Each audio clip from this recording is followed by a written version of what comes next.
All right, let's talk about it. No more sugarcoating, no more trying to spin things into something they're not. This is the moment where Cowboys Nation needs to look itself in the mirror and ask a very simple question. Are we fans only when it's easy, or are we fans when it's real? Because what just happened in Week 8 wasn't some out-of-nowhere disaster. It wasn't a fluke. It wasn't a "where did that come from" type of game. It was the exact same thing we've been seeing all season long. Only now the spotlight was brighter, the cracks were wider, and the pressure finally exploded. A 44-24 loss will make any fan furious. It makes you want to scream, throw something, punch a wall, whatever. And that's fair. That's part of being passionate. But when the dust settles, when the adrenaline wears off, we have to sit down and acknowledge one painful truth. Nothing about this game should have shocked you. Absolutely nothing. The issues that got exposed against the Rams were the same issues that have been staring us in the face for 8 straight weeks. We knew the defense was fragile. We knew the depth was suspect. We knew if one unit struggled, the other would break. And here we are. This team didn't take a step back because it never took a step forward. That's the cold part. We didn't regress. We never progressed. The Cowboys came into the season as a lopsided roster, an offense capable of hanging with anyone when it's clicking, and a defense built on hope. Hope that the right guys would stay healthy, hope that the scheme would hold up, and hope that the paper depth would somehow translate into production. That's what this team has always been. But hope isn't a strategy. And now that reality is hitting some fans hard, suddenly folks are ready to jump ship. Nah, not so fast. Let's cut through all of that emotional whiplash. You don't get to wave the white flag and renounce your fandom every time the Cowboys lose a big game. That's not how this works. Some of y'all are out here acting like being a fan means being undefeated every week. Like any time the team gets blown out, that's it. Burn the jerseys, trade the quarterback, fire everybody, rebuild from scratch. And listen, I get being pissed. I get feeling frustrated. But the constant overreaction, the toxic swings between "we're winning the Super Bowl" and "I'm done with this team forever," that's embarrassing. We're grown.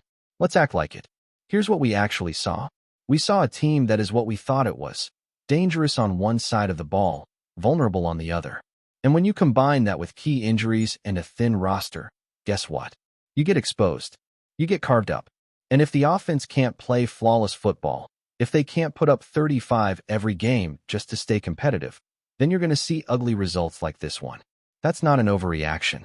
That's just math. That's the imbalance coming home to roost. Now, before we throw everything out the window and start lighting up the front office with torches and pitchforks, let's be honest about the situation. Yeah, the defense was atrocious. But let's talk about why. We were down to practice squad guys in the secondary. Dudes who shouldn't be anywhere near an NFL field were lining up across from professional wide receivers. We had players starting who, in any normal situation, would be buried on the depth chart or not even on the team. The linebacking core is made up of reclamation projects. The top half of the defensive depth chart is injured. We had rookies and fourth stringers being thrown into roles they were never meant to handle. That's the truth. You can't pretend this was the real Cowboys defense.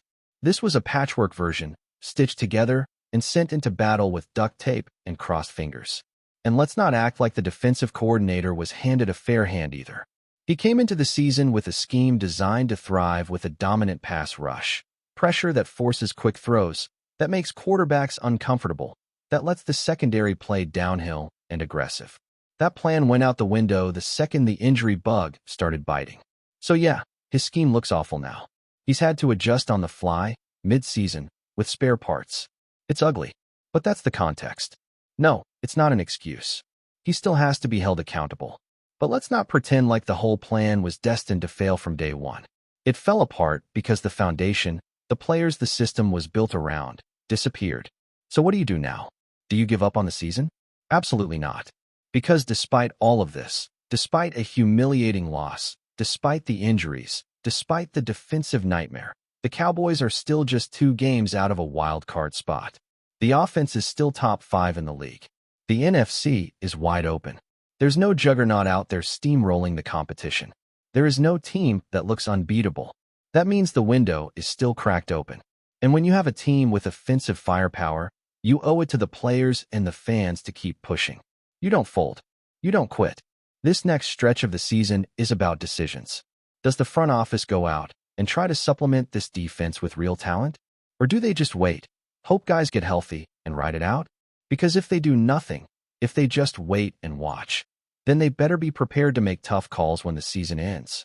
And if they decide to make a move now, it better not be desperate. You don't throw away first-round picks unless you're getting a real difference maker, someone who can help right now and still be valuable beyond this season. But second and third-round picks? Yeah, those are on the table. Because you're not just trying to plug holes, you're trying to remove excuses. You're trying to figure out who the real problem is. If you get guys healthy and bring in reinforcements, and the defense still looks lost, then you know it's a scheme problem. Then you know it's time to look at the coordinator. But if the talent improves and the performance follows, then maybe you've bought yourself a real shot to make noise this season, and maybe even next. Because this team, like it or not, is built to compete now. The contracts, the core players, the timeline. Everything says this team has a 2 to 3 year window. That means you don't punt on that window because of one bad loss, or even 4 losses.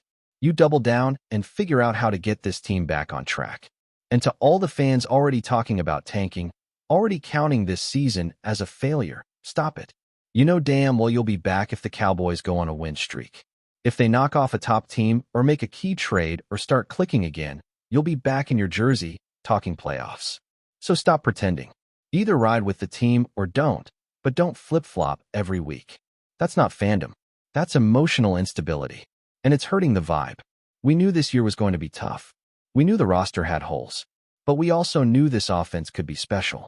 So don't throw that away. Don't let one side of the ball ruin what the other side can still achieve. Fix what you can, supplement where you need to, and keep fighting. Because in a season with this much parity, where anyone can beat anyone, sometimes all it takes is one hot stretch. One run. One moment where everything clicks. And that's what you're fighting for. So here's the thing, and it's something I really need Cowboys fans to lock in on. This ain't about being delusional, it's about being honest. Honest with ourselves about what this team is, what it's not, and what it can still become. Some of y'all are so quick to swing between extremes. It's like watching a soap opera every single week. 1 minute Dak is playing like an MVP, and everybody's got their number 4 jerseys back on. The next minute, the defense gets cooked, and suddenly Dak's the problem, McCarthy's the problem, Jerry's the problem, hell, the mascot's the problem. And that's exactly what's killing the energy of this fan base. We can't hold a consistent pulse because we're too busy flipping the script every time the scoreboard doesn't go our way. You think the players don't feel it? You think the locker room doesn't sense that noise? They do. Every time we as a fan base act like the sky is falling after one game, it feeds into the same toxic narrative that's plagued this franchise for years. That somehow it's all or nothing. That somehow, unless everything goes perfectly, the whole thing should be burned down. And that mindset is what separates fans who ride for the team from fans who ride for the moment. You can't be the second type and expect to enjoy the journey. Let's talk reality. We're not some unbeatable juggernaut. We're not the mid-90s Cowboys with Hall of Famers stacked across every position group. But guess what? No one in this league is that right now. This entire season is wide open. No dominant teams. No runaway Super Bowl favorite. Just a whole lot of inconsistent squads trying to find themselves before December hits. And in a season like that, a team like the Cowboys, with an elite offense and a flawed defense, still has a shot to make some noise. But only if they stop self-destructing. Only if they stop panicking every time the defense gets lit up or the offense has a bad half. That's the difference between teams that stay alive and teams that collapse under pressure. Yes, we got stomped. Yes, that loss was brutal. But how many of you are actually surprised? Be honest. This was always going to be the reality when half your defense is watching from the sideline in street clothes. You lose key starters, plug-in practice squad guys, and expect the same results? That's not how football works. You can't plug a leak with duct tape and be shocked when the boat still sinks. The guys that suited up weren't ready for that stage. They weren't supposed to be there. And as much as we want to blame coaching, blame scheme, blame effort, it still comes back to one thing. Talent wins in this league. And we didn't have enough of it on the field that day. That's why these next few weeks are so important. It's not just about getting back in the win column. It's about evaluating who really belongs on this team moving forward. Who's part of the solution and who's just filling a jersey. And this goes beyond this season too. You don't want to waste the next 2 to 3 years of this core's window waiting around to figure out if certain guys are good enough. You want answers. And if that means making a move at the trade deadline to get someone who can help now and next year, then you do it. Not just to fix the defense, but to expose what the real problems are. You eliminate the easy excuses, injuries, lack of depth, mismatched personnel, and you see what remains. That's how you make progress. That's how you rebuild without starting over. Now let's get something straight. This team isn't out of it. Not even close. For losses don't bury a season when the conference is this chaotic. You string together 2 or 3 wins, get a couple of defensive players back, and suddenly you're back in the mix. But to do that, you need maturity from the fan base. You need stability. You need people who aren't ready to bail out at the first sign of adversity. That's why I keep saying, stop with the extreme reactions. Stop writing dissertations about how you're done being a fan. You're not. We all know you're not. You'll be right back cheering when things look better. So instead of flipping every week, just write it out. Be honest with yourself. Be realistic. And remember that losses happen, even ugly ones. This isn't about defending mediocrity. This is about facing it, owning it, understanding it, and knowing that, in the NFL, sometimes the difference between a team that finishes 10-7 and a team that finishes 7-10 is 2 or 3 key plays. 2 or 3 injuries. A decision here. A blown assignment there. The margins are that small. So if you have a team that still has a top-tier offense, that still has elite talent at key positions, that still has a winnable schedule, then no, you don't pack it in. You don't start thinking about next year. You fight. Because in this league, windows close fast. And when they close, they stay closed for a long time. I'm not saying everything's sunshine and rainbows. Far from it. But what I am saying is that we have to stop punishing ourselves for losses that we saw coming. If your expectation is perfection every week, then you're setting yourself up for disappointment. That's not how football works. Especially not in a league where parity is the name of the game. Especially not with a team that's battling injuries and still trying to find its defensive identity. You're going to take LS. You're going to have weeks where nothing goes right. That's baked into the process. But those weeks don't define a season unless you let them. Before we roll on, subscribe to Cowboys Wire News, drop a like, and turn on the bell. Your support keeps the Dallas Cowboys updates coming. Tell us what you think in the comments. In what could be described as one of the most shocking turns in recent NFL history, whispers are swirling around the league after an official statement confirmed what many fans had long suspected. The NFL has acknowledged a monumental error and has officially returned a major championship title to the Dallas Cowboys.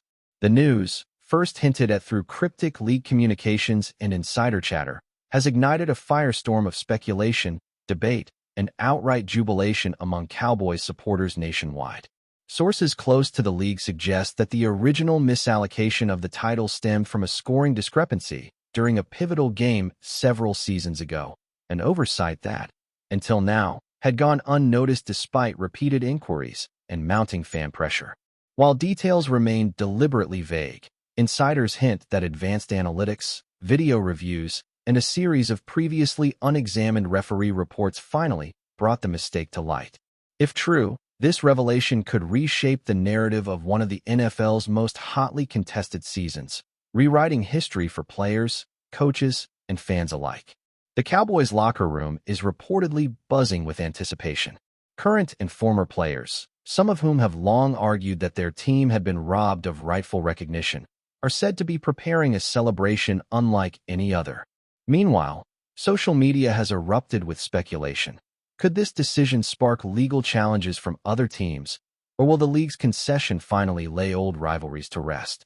The timing, coinciding with the off-season lull, ensures that the Cowboys and their fiery fan base will dominate headlines for weeks to come. League officials, while acknowledging the correction, have emphasized that no further changes are expected beyond this reinstatement, though whispers suggest the NFL may quietly revisit other close-call seasons. Analysts are already debating the broader implications. How will this affect Hall of Fame considerations? Which legacy players now claim a championship they thought they'd lost? And perhaps most importantly, how does the NFL move forward after admitting such a public misstep? For now, Dallas fans are savoring the vindication, waving their blue and silver banners with renewed pride. Whether this move restores faith in the league or simply fuels ongoing debates, one thing is clear. The Cowboys have reclaimed a piece of glory long denied, and the NFL landscape will never quite be the same. That's a wrap from Cowboys Wire News. For breaking Cowboys updates, subscribe, drop a like, and turn on the bell. Tell us your take in the comments.